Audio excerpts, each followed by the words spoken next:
بسم اللہ الرحمن الرحیم۔ دوستو، پاکستان ملٹری اکاؤنٹس ایک قدیم سرکاری ادارہ ہے۔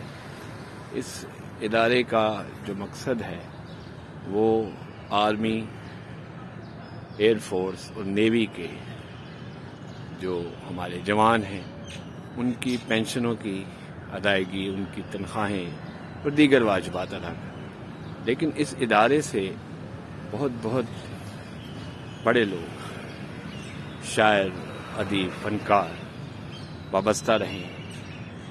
انہی میں ایک شخصیت ہمارے والد محترم جناب حضرت بشیر رحمانی بھی تھے، جنہوں نے 36 برس اس ادارے میں گزارے ہیں، اور آج 8 فروری کو شاعر درویش جناب بشیر رحمانی 7ویں برسی۔ بشیر رحمانی جنہوں نے غزل، نظم، حمد، نعت اور منقبت کے حوالے سے کام کیا، ان کی شاعری میں ایک تصوف ایک بنیادی عنصر ہے۔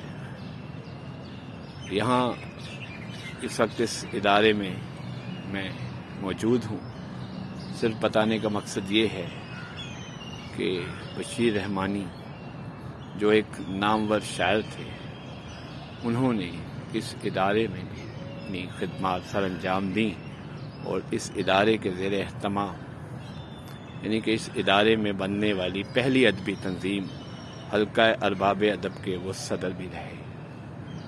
تو آج ان کی برسی پر کچھ ایسی یادیں، ان کی وابستگی اس ادارے سے مجھے یاد آئی، تو آج صبح سویرے میں یہاں چلا آیا۔ یہ اس ادارے کا خوبصورت ایک یوں سمجھے کہ ایک میدان ہے، اور میری اپنی وابستگی بھی اسی ادارے سے 33 برس سے ہے۔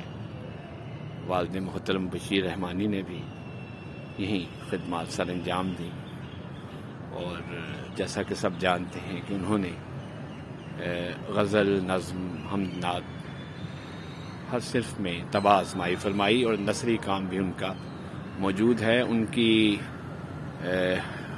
کتابوں میں سلگتا سمندر اور تخاطب اور حمد و نعت کے مجموعے، بشارتیں اور زیارت شامل ہیں۔ تو آپ دوستوں سے گزارش ہے کہ آج 8 فروری کو جب ان کی 7ویں برسی، تو آپ دوست ان کے لیے دعائے مغفرت فرمائیے گا۔ خدا حافظ۔